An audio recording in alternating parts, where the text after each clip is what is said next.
Bonjour et bienvenue sur la chaîne YouTube de Wanadis Technologies. Aujourd'hui, notre vidéo serait consacrée spécialement sur un élément ou thématique qui fatigue quelques techniciens, à savoir la détermination de la valeur de quelques composants électroniques. Vous voyez ces petits composants avec plusieurs bandes de couleurs et vous vous demandez ce qu'elles signifient. Beaucoup de débutants pensent qu'il s'agit simplement d'un design, alors qu'en réalité, chaque couleur représente une information très importante. Aujourd'hui, je vais vous montrer de manière facile comment déterminer la valeur ohmique d'une résistance grâce à ces codes de couleurs. Qu'est-ce qu'une résistance? Une résistance est un composant électronique qui limite le passage du courant électrique dans un circuit. Il est généralement noté R. Son symbole est le suivant. Son unité est ohm. Alors, nous allons chercher à comprendre les codes de couleur en termes simplement de résistance. Les résistances, ce sont des composants, comme nous l'avons défini, qui regorgent ce que nous appelons ici des anneaux ou des codes de couleur. Ces codes de couleur sont appelés des anneaux. Il y a des résistances de 4 anneaux, de 5 anneaux ou de 6 anneaux. Ce qui veut dire des résistances qui possèdent 4 couleurs, 5 couleurs, 6 couleurs. Les plus utilisées sont les résistances de 4 couleurs. Pour déterminer la valeur d'une résistance en termes de valeur ohmique, on doit se baser simplement sur ces anneaux. Ces anneaux vont être identifiés par ce que nous appelons ici des bandes.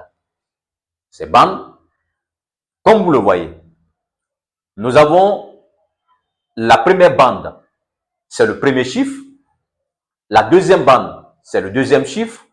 La troisième bande, c'est le multiplicateur. Et la quatrième bande, c'est la tolérance. Pour maîtriser ces codes de couleur, il est question aussi de maîtriser ce tableau. À partir de ce tableau, nous identifions le premier chiffre, le deuxième chiffre, le multiplicateur et la tolérance. Pour que nous puissions concrétiser notre explication de manière limpide, nous allons passer par un cas pratique. Nous avons une résistance qui possède 4 couleurs. Le rouge, le violet, le marron et l'or. La première couleur rouge vaut 2. La deuxième couleur violet vaut 7. Nous avons donc 27. C'est-à-dire, le 2, c'est le premier chiffre. Le 7, c'est le deuxième chiffre. La troisième couleur, le marron, ce qui signifie multiplier par 10. Donc, comme vous le voyez dans le tableau, c'est la valeur 10.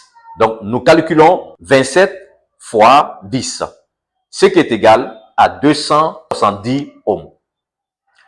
La quatrième bande or indique une tolérance de plus ou moins 5%. Le résultat final à afficher est la suivante. 270 ohms plus ou moins 5%. Astuce pour mémoriser les couleurs. Une difficulté fréquente est de mémoriser les couleurs. Voici une méthode simple. Commencez toujours du côté où les bandes sont les plus rapprochées. La bande de tolérance, souvent dorée ou argentée, est généralement légèrement éloignée. Pour pouvoir bien concrétiser vous et moi, nous allons passer à un élément de cas pratique que je vous soumets. Essayons ensemble. Une résistance qui possède 4 couleurs, le marron, le noir, le rouge et l'or. Mettez votre réponse dans les commentaires avant que je donne la réponse. Je crois que vous avez trouvé la réponse. Nous avons pour le premier chiffre 1, le deuxième chiffre 0, ce qui fait 10. Le multiplicateur, c'est 100. Donc 10 fois 100, ce qui donne 1000. L'unité qui accompagne, c'est ohm, 1000 ohms. 1 kilo-ohm est égal à 1000 ohms. Donc, ce qui équivaut à 1 kilo-ohm. La quatrième couleur, qui est la tolérance, correspond à plus ou moins 5%. Le résultat final est égal à 1 kilo-ohm plus ou moins 5%. Dites-moi en commentaire quelle autre notion d'électricité ou d'électronique souhaiterez-vous apprendre. likez, partagez, abonnez-vous pour plus de contenu. Je vous remercie.